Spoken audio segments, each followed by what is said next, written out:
आमदार नितीनभाऊ पवार व माजी जिल्हाध्यक्ष जयश्रीताई पवार यांच्याकडून दळवट येथे मतदारसंघातील लोकांच्या समस्या जाणून घेतल्या।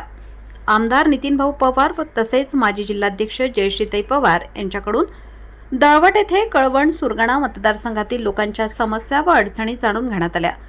या दौऱ्यादरम्यान दळवट व एडला येथील गावकऱ्यांनी पाणी टंचाईचा गंभीर प्रश्न मांडला। अनेक वस्त्यांमध्ये पिण्याचे पाणी उपलब्ध नसल्याची तक्रार नागरिकांनी केली। आमदार पवार यांनी पाणी प्रश्न तातडीने सोडवण्याचे आश्वासन दिले। यावेळी शिवारी रस्त्यांची दुरुस्ती, नवीन रस्त्यांचे उद्घाटन, पाझर तलावाची कामे तसेच नवीन वीज कनेक्शनसाठी टीपी बसवण्याच्या कामांची पाहणी करण्यात आली।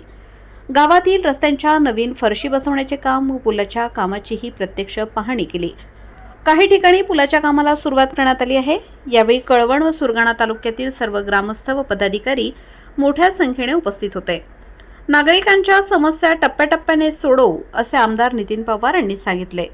वृत्तसंकलन यशवंतभाऊ मंगेश पालवी, कळवण प्रतिनिधी।